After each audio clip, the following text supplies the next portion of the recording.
So let me show you what I going on here. So this is a locating dowel pin. All Harley cases, when they're done up, they have these pins so that way the left and the right case can precisionally match up and you're true on the horizontal and vertical plane. Well, these are in there, and let me tell you, when they're in there, they're in there. They're hard to get out. So I did do a little searching and didn't really come up with anything, so I measured the inside hole and made my own little puller, and you'll see how easy this is. This is a 3/8 hole, right? So if you look to see what size hole you use to tap, which is what I did, be a 7/16. So I found 7/16 by 14 bolt, and then 1/2-inch drive. This is a socket. I just matched it to the outside, and I can't even remember what size. It's probably a 7/16 socket. And then some washers, and I'll show you what's important here, right? So if you do this, when you do go to pull these out. So I took a 7/16 by 14 tap, and I slowly tapped this hole, right? So when I tap the hole, see if I can find my tap here. When I tap the hole, you want to make sure that you don't go too far. Now these holes go places. Sorry, get the old camera and and one hand. So these holes go places. So when you tap it, you want to make sure you're not going too far in, because you don't want to start cutting into the aluminum, into the case itself. You just want to tap the dowel. So what I did was measure the dowel to find the length, right? And you can see right where I want to stop at. See where you can see the debris. You can tell where I stopped at. And I even left a thread, because you don't need that many threads. You just need about 3 or 4 threads in there. Let's see if you can see in there. I've got 1, 2, 3, 4, 4.5 threads. So the rest is, I got my little bolt here.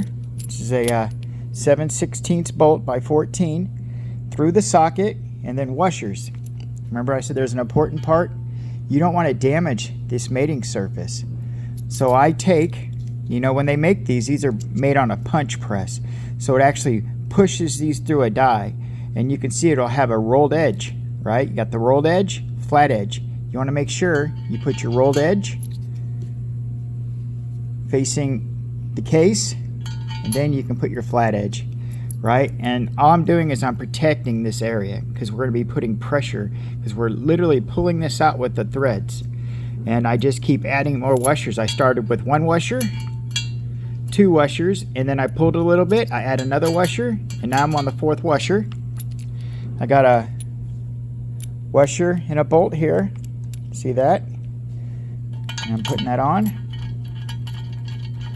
Screw it in a few times here. Got her good and ready to go. I'm just going to hold it here. I'm going to go until it stops, and I can feel it spinning. I'm going to back it out. I'm going to add another washer, right? And yeah, I could have tapped it probably further, but I want to be safe.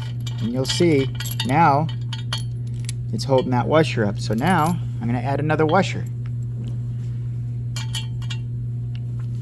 I'm going to put my puller back on here,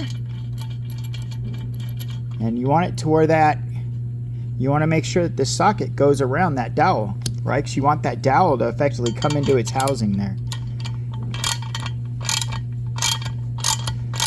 You should be getting pretty close here. Okay, it's spinning again. Oh, what are we at going on here? I need another washer. There it goes. What do we got? See, and that's something you got to be careful of. So I'm trying to, you want to make sure when you do this. See, that should be even. And I had another washer. I don't know why I don't now. So let me go get another washer. But that's how I'm doing it. You just keep stacking washers. Ideally, you want the washers to be level. You don't want it to be over, because then you can't line up. You can't guarantee that you have that dowel lined up, right? And so you could be pulling on it and working against yourself. You could be pulling on it and then actually coming in and interfering here. You want this to slide over the dowel so it's pulling it inside the housing. I hope this helps somebody.